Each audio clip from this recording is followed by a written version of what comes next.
All right. Good afternoon. Good evening, everybody. I hope everybody's doing well. Happy Kwanzaa. Today is Kuji Chakalia. Kuji Chakalia means self-determination. All right. It's all about having power and self-determination oneself. So, happy Kwanzaa, Aharbagani, Kuji Chakalia.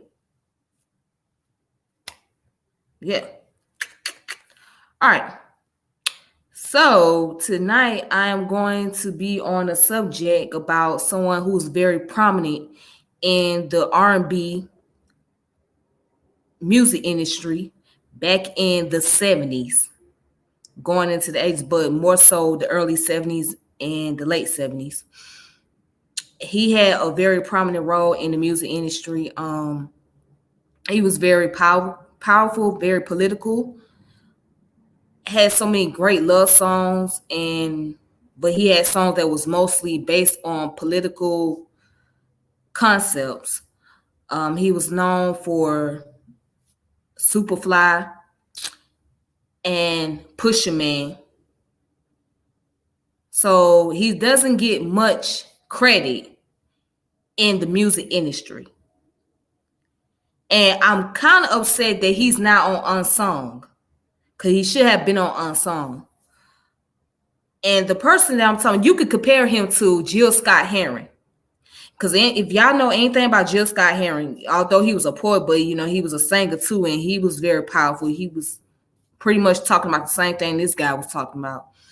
So the person that I want to introduce y'all to is Curtis Mayfield. So Curtis Mayfield, like Aretha Franklin and Stevie Wonder, they all grew up in the church. So a lot of these artists back in the 70s, they came up out the church because that's where they got their vocals. That's where they started singing. And that's when they started developing their vocals right inside the church, in the choir. And they took those vocals and brought it into the secular music industry and combining gospel elements in their music. So I'm going to go ahead and I'm going to read the biography of Curtis Mayfield. So for those of you who don't know what he looks like, I'm going to show you. All right.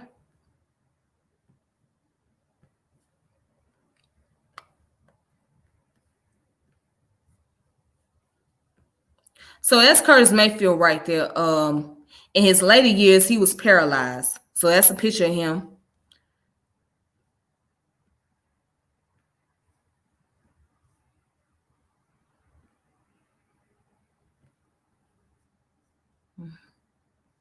That's Curtis Mayfield right there. Again, when he was younger. So let's go ahead and look at his biography. Ready? Hopefully you guys can see it. There you go. All right, so who was Curtis Mayfield? So let's read the introduction. Curtis Mayfield was born on June the 3rd, 1942, and he died on December 26th of 1999. He was an American singer, songwriter, guitarist, recorded producer, and one of the most influential musicians behind soul and politically conscious African-American music. He first achieved success and recognition with the Rock and Roll Hall of Fame inducted group The Impression during the Civil Rights Movement of the late 1950s and 1960s, and later worked as a solo artist. Mayfield started his music career in a gospel choir. Moving to the north side, he met Jerry Butler in 1956 at the age of 14 and joined the vocal group The Impression. As a songwriter, Mayfield became noted as one of the first musicians to bring more prevalent themes of social awareness into soul music. In 1965, he wrote People Get Ready for The Impression, which displayed his more politically charged songwriting, ranked at number 24 on Rolling Stone's list of the 500 greatest songs of all time. The song received numerous other awards and was included in the Rock and Roll Hall of Fame 500 songs that shaped rock and roll, as well as being inducted into the Grammy Hall of Fame in 1998. All right. So let's go down and let's look at his early life. So he was born in the Cook County Hospital in Chicago, Illinois. He's the son of Marion Washington and Kenneth Mayfield, one of 5 children. Mayfield's father left the family when Curtis was 5. His mother and maternal grandmother moved the family into several Chicago public housing projects before settling in Cabrini Green during his teen years. Mayfield attended Wells Community Academy High School before dropping out his second year. His mother taught him piano and, along with his grandmother, encouraged him to enjoy gospel music. At the age of 7, he sang publicly at his aunt's church with the Northern Jubilee Gospel Singers.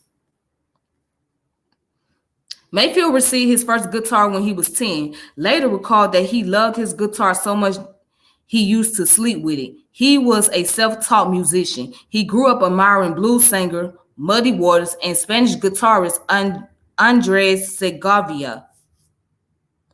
When he was 14 years old, he formed the Alphatones when the Northern Jubilee Gospel Singers decided to try their luck in downtown Chicago, and Mayfield stayed behind. Fellow group member Sam Goodman was quoted, "It would have been nice to have him there with us, but of course your parents have the first say."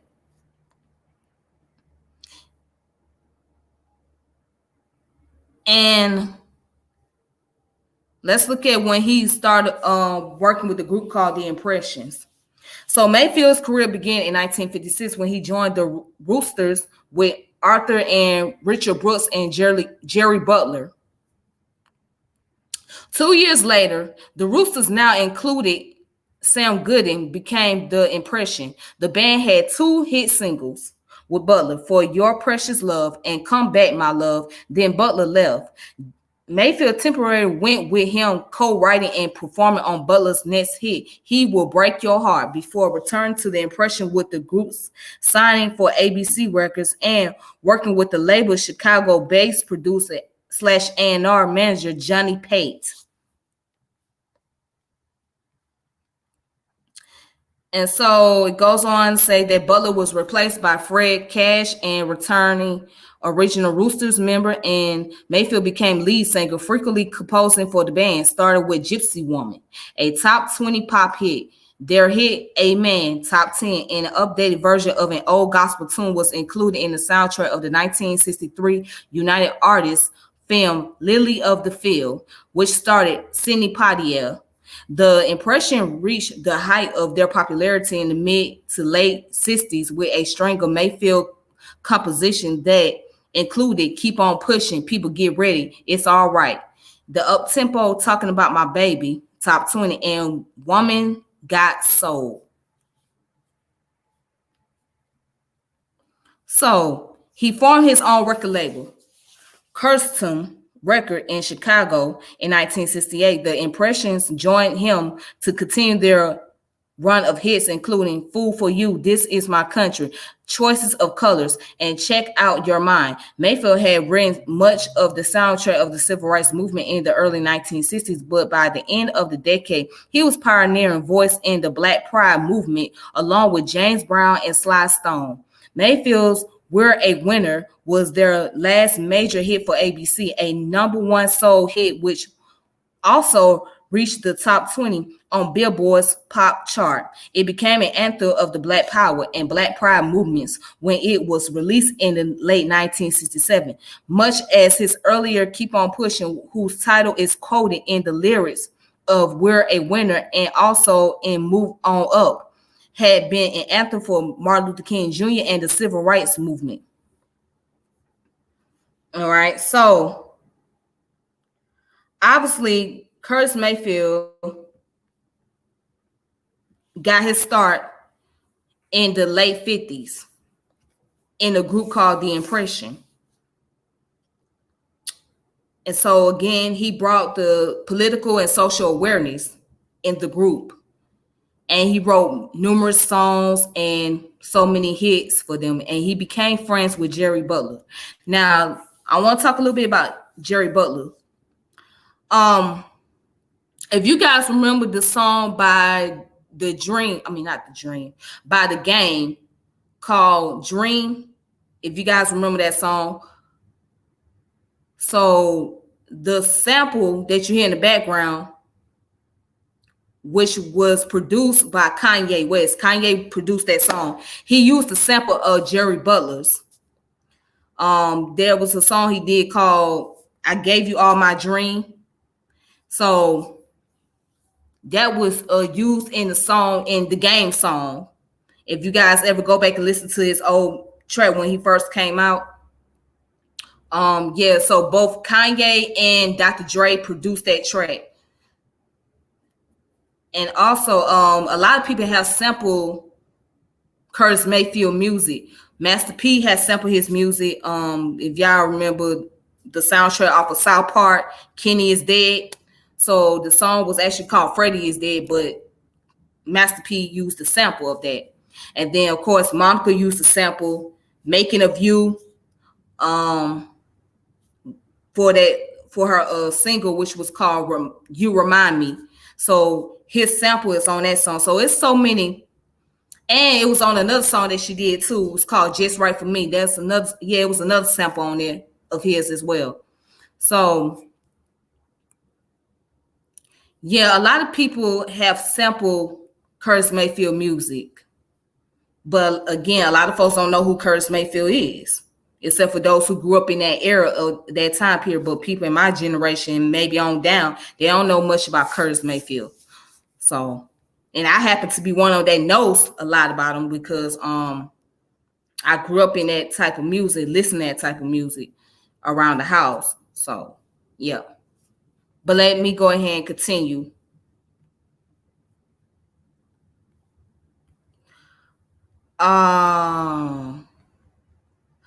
So he was a prolific songwriter in Chicago, even outside his work for The Impression, writing and producing scores of hits for many other artists. He also owned the Mayfield and Wendy C labels, which were distributed by Cameo Parkway and was a partner in the Curtum, first independent, then distributed by Buddha, then Warner Brothers, and finally RSO. And Thomas labels, first independent, then distributed by Atlantic, then independent again, and finally Buddha. All right. So let's go down, look at his solo career. So in the 1970s, Mayfield left The Impression and began a solo career. Curtum released many of Mayfield's 1970 records as well as records by The Impression. Leroy Hudson, the five stair steps, the staple singles, Melvis Staple, Linda Clifford, Natural 4, The Notation, and Baby Huey and the Babysitters, Gene Chandler, and Major Lance, who had worked with Mayfield during the 1960s, also signed for short stays at Curtum. Many of the label's recordings were produced by Mayfield. So Curtis Mayfield produced a lot of songs. One song that he did for the staple single was Let's Do It Again. I know a lot of people have heard of that song, Let's Do It Again. So it was a soundtrack off a movie that Bill Cosby played in. But he had produced their song. And And I believe he produced the one song by Five Star Steps, which was Ooh Child. You know, ooh, child, everything's gonna be easier. I believe he produced that song as well. So Curtis Mayfield was a mastermind behind a lot of artists and their music. Not just with the lyrics, but with the production and all that great stuff. So he was a mastermind. Yeah. Let's see what else we can find out about more Mr. Mayfield.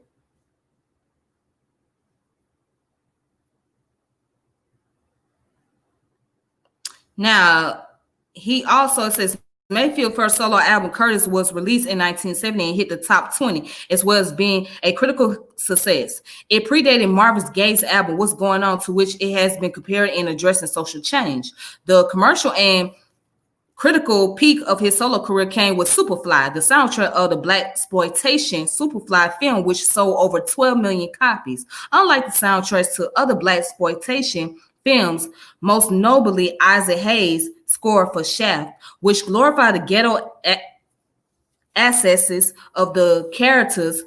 Mayfield's lyric consists of hard-hitting commentaries on the state of affairs in Black urban ghettos at the time, as well as direct criticism of several characters in the film. Bob Donat wrote in Rolling Stone magazine in 1972 that while the film's message was diluted by schizoid cross purposes because it glamorized machoism, cocaine consciousness, the anti-drug message on Mayfield's soundtrack is far stronger and more definite than in the film. Because of the tendency of these black exploitations films to glorify the criminal life of dealers and pimps to target a mostly Black lower class audience, Mayfield's album set this movie apart with songs like Freddy's Dead, a song that focuses on the demise of Freddie, a junkie that was forced into pushing dope for the man because of a debt that he owed to his dealer, and Pusher Man, a song that reveals how many people in the ghetto fell victim to drug abuse and therefore became dependent upon their dealers. Mayfield illuminate a darker side of life in the ghetto that these blaxploitation films often fail to criticize. However, although Mayfield's soundtrack criticized the glorification of dealers and pimps, he in no way denied that this glorification was occurring. When asked about the subject matter of these films, he was, quote, stating, "I don't see why people are complaining about the subject of these films. And the way you clean up the films is by cleaning up the streets." That was a powerful statement. And along with what's going on in Stevie Wonder's inner visions, this album ushered into a newly socially conscious funky style of popular soul music. He was dubbed the Gentle Genius. The single released Freddy's Dead and Superfly were each sold over 1 million copies and were awarded gold discs by the RIAA. All right, and so also let's look at it. Superfly brought success that resulted in Mayfield being taped for additional soundtracks, some of which he wrote and produced while having others perform the vocals. Gladys Knight and the Pips recorded the Mayfield soundtrack for Claudine in 1974. And if you guys have not seen that movie, you guys need to see that. That is a very it's a very deep movie. The late Diane, I can't remember her last name, but the late actress, she played in that movie.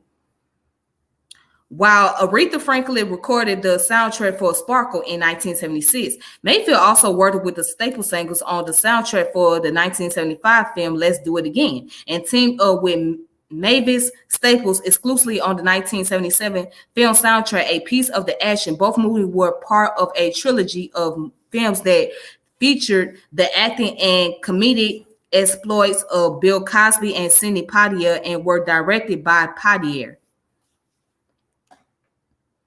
All right, so So in 1973, Mayfield released the anti-war album Back to the World, a concept album that dealt with the social aftermath of the Vietnam War and criticized the United States' involvement in wars across the planet. One of Mayfield's most successful funk disco meldings was the 1977 hit Do Do Wop Is Strong in Here, from his soundtrack to the Robert M. Young film of Miguel Pinheiro's play Short Eyes. In his 2003 biography of Curtis Mayfield, People Never Give Up, author Peter Burns noted that Mayfield has 140 songs in the Curtin vaults. Burns indicated that the songs were maybe already completed or in the stage of completion so they could then be released commercially. These recordings include The Great Escape in the News, Turn Up the Radio, What's the Situation, and one recording labeled Curtis at Montreux Jazz Festival 87. Two other albums featuring Curtis Mayfield presented the Curtin vaults, and as yet unissued are a 1982/83 live recording titled 25th Silver Anniversary, which features performance by Mayfield, The Impression, and Jerry Butler, and a live performance recorded in September 1966 by The Impressions titled Live at the Club Chicago. All right, so in 1980, Mayfield decided to move to Atlanta with his family, closing down his recording operation in Chicago. The label had gradually reduced in its size in its final 2 years or so, with release on the main RSO imprint and Curtin credited as the production company. Mayfield continued to record occasionally, keeping the Curtin name alive for a few more years and to tour worldwide. Mayfield's song, Don't Worry If There's a Hell Below, We All Going to Go Deep, has been included as an interest song on every episode of the drama series The Deuce. The Deuce tells of the germination of the sex trade industry in the heart of New York's Times Square in the 1970s. Mayfield's career began to slow down during the 1980s. In the later years, Mayfield's music was included in the movies I'm Gonna Get You, Sucker, Hollywood Shuffle, Friday, but it wasn't on the soundtrack. Bending Like Beckham, The Hangover Part 2, and Short Eyes, where he had a cameo role as a prisoner. So let's look at his social activism. Okay. So let's look at his social activism. Mayfield sang openly about civil rights and Black pride and was known for introducing social consciousness into African American music. Having been raised in the Carbini Green projects of Chicago, he witnessed many of the tragedies of the urban ghetto firsthand and was quoted saying, "With everything I saw on the streets as a young Black kid, it wasn't hard during the later 50s and 60s for me to write my heartfelt way of how I visualized things, how I thought things ought to be." Following the passing of the Civil Rights Act of 1964, his group, The Impression, produced music that became the soundtrack to a summer revolution. It is even said that Keep On Pushing became the number one sing-along during the Freedom Rides. Black students sang their songs as they marched to jail or protest outside their universities, while King often used Keep On Pushing, People Get Ready, and We're a Winner because of their ability to motivate and inspire marchers. Mayfield had quickly become a civil rights hero with his ability to inspire hope and courage. All right.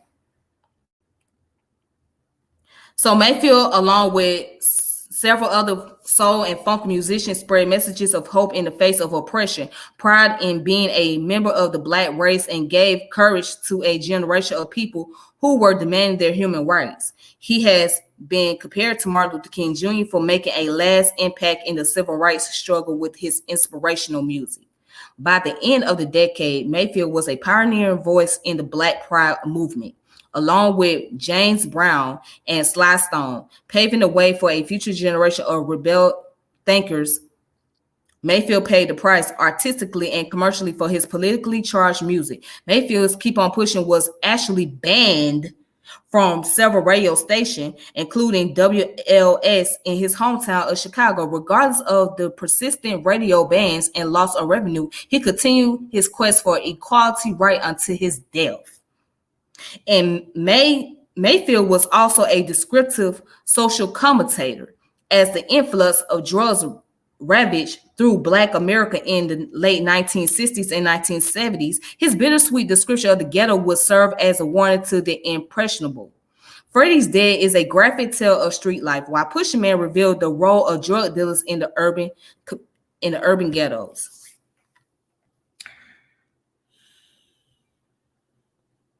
And so, again, Curtis Mayfield pushed the envelope, right? He took that risk. He took the risk on his music by speaking on social issues. Now, I also stated in another video where when I did about the Ozzy Davids, that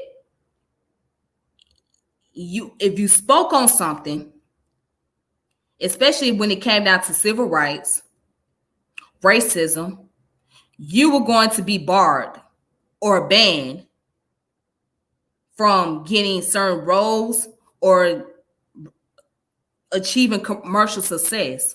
And so with Curtis Mayfield, it was hard for him to achieve the commercial success only because of what type of music he put out. Forget the fact that he was a great producer and a songwriter, but because his music was too social and very political, that was one of the reasons why he was not able to get the mainstream success.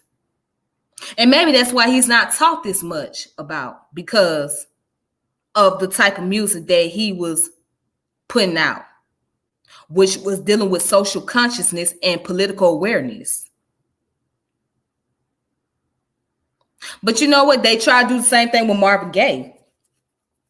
Because Marvin Gaye was, if y'all noticed, if you listen to his records, he was putting out a lot of social and political music than he did with love songs and all that other stuff. As a matter of fact, he told Berry Gordy, the founder of Motown, that he did not want to make songs about love and sex and things like that. He wanted to talk about social awareness and political things. And Barry told him, look, just put out these songs because this is what's making the money. This is what's making the hits right now. Put out these songs about love and about sex. And that's it. You know, we can talk about the political stuff later. We can talk about social issues later on, but we need to put out these type of music because we got to make sure that we selling those records and getting those hits and making those money. So, and I think that really triggered Marvin Gaye, you know, to the point where he felt like even though he did the best that he could and he put out all the music, but he wasn't able to be really authentic like he wanted to be. But people like Curtis Mayfield, who pushed the envelope, he didn't give a damn. He didn't give a damn how the industry felt about him. He was like, look, I got something to say, and I'm going to say it, and I'm going to put it out there regardless of how you feel. It don't matter. Get over it. Oh, well. Because that was the time. We talking about the late 60s and early 70s was the time of the civil rights era, the Black Panther parties, and all the other grassroots movement that came about. So a lot of artists put out songs that geared towards that time period. We talking about the Supremes, Aretha Franklin, of course, Stevie Wonder, Jill Scott-Heron, Curtis Mayfield, and many others. They put out these social awareness music, political awareness, and made people more politically conscious because that would motivate a lot of these movements to continue on and to press on. Was the lyrics, the words. You know, the hairstyle was a symbolism for a political statement. So when people was rocking the afros or wearing the little turban like I'm wearing the dashikis or whatnot, it was more so of a political statement.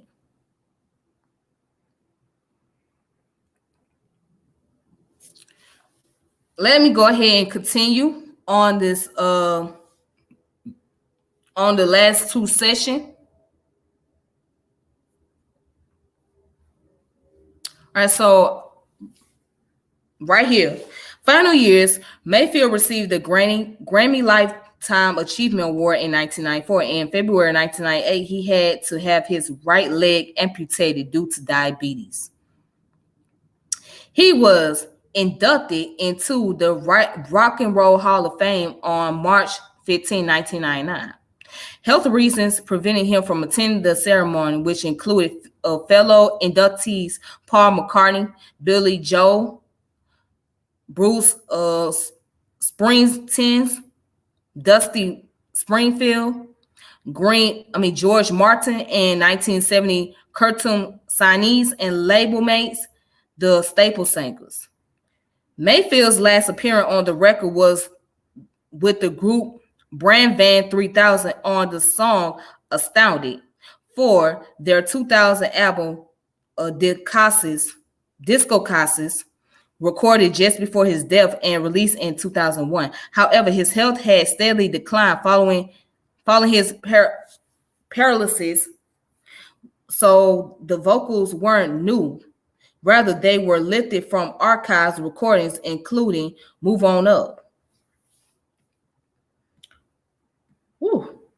So, his personal life. Mayfield was married twice. He had 10 children from different relationships. Well, my God. At the time of his death, he was married to Althea Mayfield. Together, they had 6 children.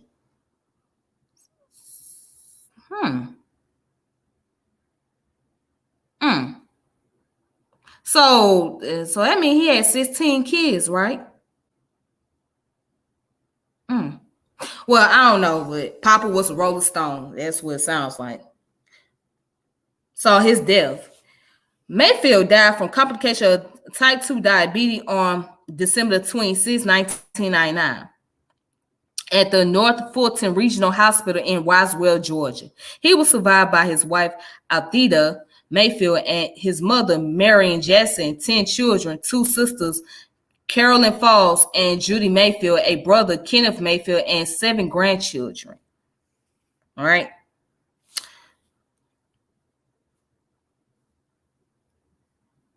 Oh, and I forgot to read what happened to him. So how did he end up being paralyzed? So he was paralyzed on August 13, 1990. Mayfield became paralyzed from the neck down after stage lighting equipment fell on him at an outdoor concert at Wingate Field in Flatbush, Brooklyn, New York. Afterwards, though he was unable to play the guitar, he continued to compose and sing. He also directed the recording of his last album, New World Order, which came out in 1996. Mayfield's vocals were recorded, usually line by line, while he was lying on his back.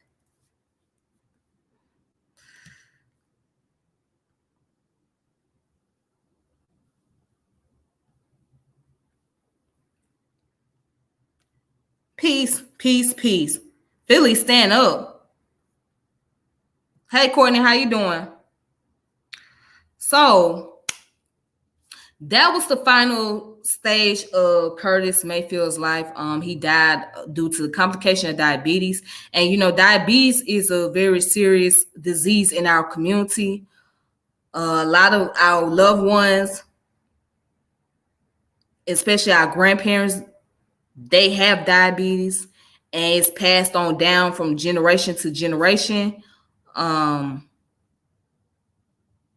See, diabetes is not something to play around with. Not only you gonna lose one part of your body, but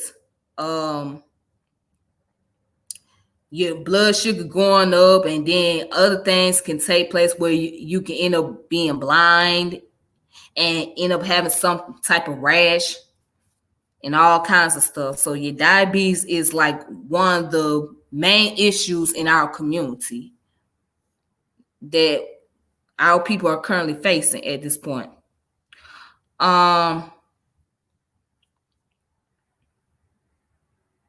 So yeah, so Curtis Mayfield was a very prominent during his time period. And it's not fair that he's not receiving credit or recognition for his work and his artistry. But that's just how the music industry is. They pick and choose who they want to label as a legend. So even if that artist does not have what it takes to be very talented, the industry is still going to push the envelope and still going to put them on the mainstream. While the ones that are very gifted, the ones who have very strong vocals, who are great songwriters and producers, they're getting pushed to the side. Maybe their work will be put on front, but they won't get the recognition or they won't receive the credit. So that's the way the industry does. And it's the same way with Hollywood. They pick and choose who they want to identify as the legend and who they want to put on the forefront. So whoever they feel that fits the narrative, whether it be in the movie industry or the music industry, whoever is popular by demands, that's who they're going to push for. So, but that's all I have for tonight. And I thank you guys for coming in, watching. I appreciate that. If you guys want to share this video, you're more than welcome to do so.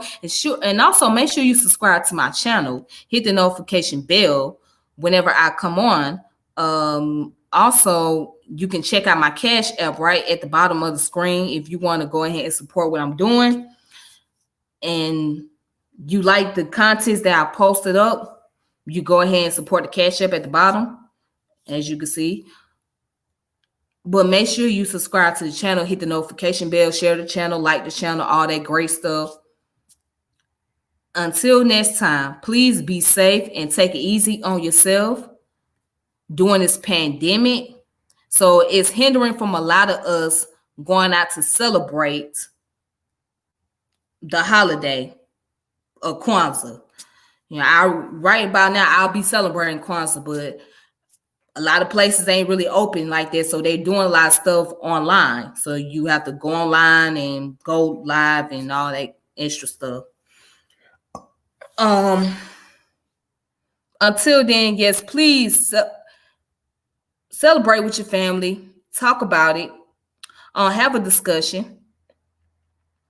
And be safe. All right? On this beautiful Kwanzaa. On this Kuji Chakalia, remember, it's all about self-determination. You got to have that determination within yourself. You got to be able to have that willpower within. You got to be able to build yourself up. You got to be able to go through that journey, the process of discovering who you are and what's your purpose in life. That's what self-determination is. I'm determined to rebuild myself. I'm determined to put myself for a challenge in this life. Because life is a challenge, but you got to go through it.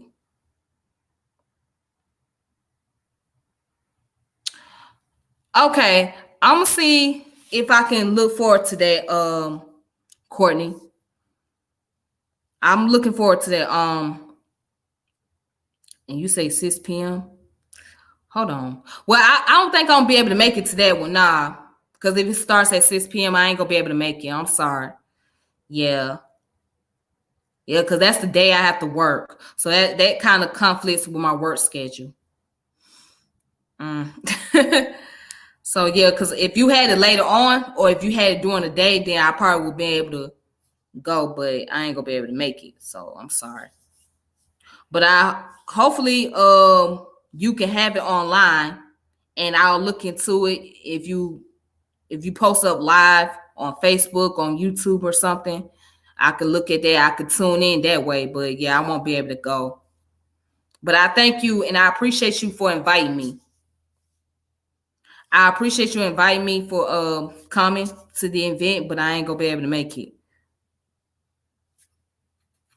Okay, cool. Cool. All right. So I'm looking forward to that. All right, yeah, make sure you send me the link, Courtney. All right. Oops. Yeah, make sure you send me the link. All right, thank you so much. I appreciate it, sis. I really do. And I appreciate the rest of you just tuning in, watching. Um, until then, please be safe. Please be careful. And I'll reconnect with you all. All right. Deuces. Thank you.